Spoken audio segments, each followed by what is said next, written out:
Injil yang menyelamatkan. Sebab aku mempunyai keyakinan yang kokoh dalam Injil, karena Injil adalah kekuatan Allah yang menyelamatkan setiap orang yang percaya, pertama-tama orang Yahudi, tetapi juga orang Yunani. Roma 1 ayat 16. Sahabat Iktus yang dikasihi Tuhan, Injil adalah kebenaran sejati yang berisi kabar keselamatan. Injil memberi hidup dan berkuasa memimpin ke dalam kehidupan kekal. Inti Injil ialah Yesus Kristus. Injil bukan spekulasi manusia, bukan pula ajaran agar manusia berupaya memperbaiki diri dengan kekuatan moralnya sendiri. Injil adalah kekuatan Allah sendiri.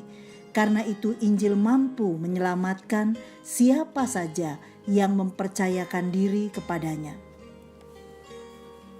Tak ada batas ras, tak ada batasan wilayah. Semua orang yang mau beriman kepada Yesus Kristus akan menerima status dibenarkan dan akan hidup. Berita itulah yang disampaikan Paulus kepada jemaat di Roma dengan hasrat yang begitu dalam. Hasrat yang didorong oleh keyakinan yang kokoh akan Injil, bahwa Injil adalah kekuatan Allah yang menyelamatkan setiap orang yang percaya. Demikian Rasul Paulus menguraikan arti Injil yang menyelamatkan. 1. Injil adalah berita yang harus disampaikan. Ayat 14 dan 15. Aku berhutang. Ayat 14. Sebagai rasul untuk bangsa-bangsa non-Yahudi, Paulus menganggap dirinya berhutang kepada mereka yang belum mendengarkan Injil. Kata berhutang berarti berkewajiban. Bandingkan Roma 8 ayat 12, Galatia 5 ayat 3. Paulus menyadari bahwa ia mengalami pertobatan sejati karena ada orang yang telah memberitakan kepadanya. Karena itu memberitakan Injil menjadi sebuah keharusan bagi Rasul Paulus untuk membayar hutang pemberitaan. Kepada orang Yunani maupun kepada orang bukan Yunani, baik kepada orang terpelajar maupun kepada orang tidak terpelajar.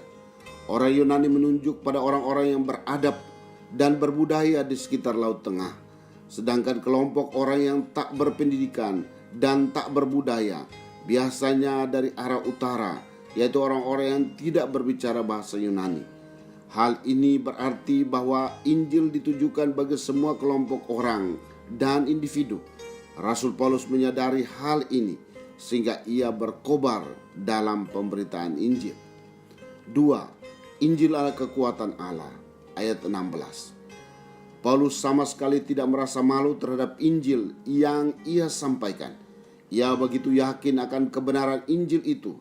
Injil bukanlah mitos seperti yang dipikirkan orang Yunani atau berita memalukan seperti yang disampaikan orang Yahudi. Injil adalah kekuatan Allah yang memiliki makna kekuatan yang berasal dari Allah. Sumber dari kekuatan itu adalah Allah. Tidak ada partisipasi sedikit pun dari manusia, melainkan hanya kekuatan Allah yang menyelamatkan. Kekuatan dari Allah itu menyelamatkan setiap orang yang percaya kepadanya. Kata percaya berarti mempercayakan hidup sepenuhnya dan hanya mengandalkan Yesus saja untuk beroleh hidup kekal. Pertama-tama orang Yahudi, tetapi juga orang Yunani. Memiliki makna kekuatan Injil sanggup menjangkau setiap orang dari berbagai latar belakang.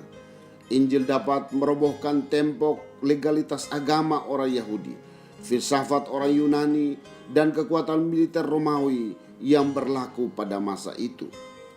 3. Injil menyatakan kebenaran Allah. Ayat 17.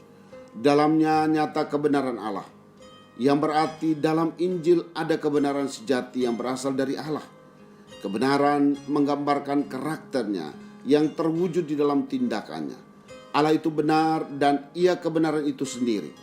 Kebenaran dinyatakan dalam pribadi Yesus Kristus Tuhan yang menjadi manusia, satu-satunya juru selamat dunia.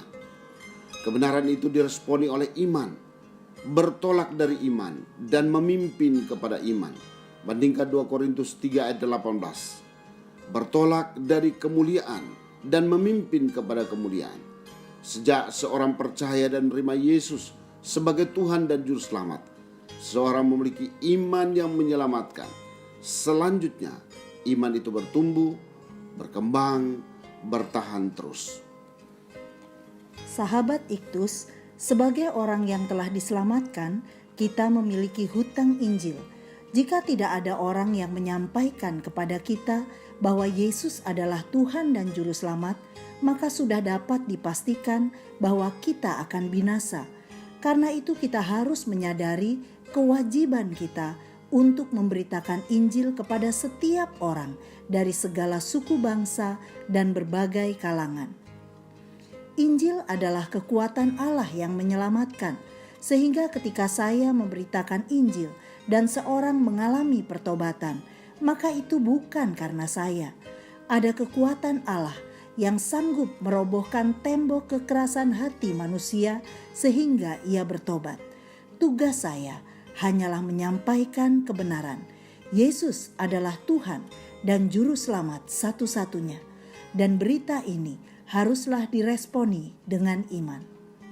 Sahabat Iktus yang dikasihi Tuhan, apakah saya menyadari bahwa saya memiliki hutang Injil sehingga saya harus memberitakannya? Sudahkah saya meyakini bahwa Injil adalah kekuatan Allah yang menyelamatkan? Siapa yang saya beritakan dalam penyampaian Injil dan bagaimana seorang dapat meresponinya?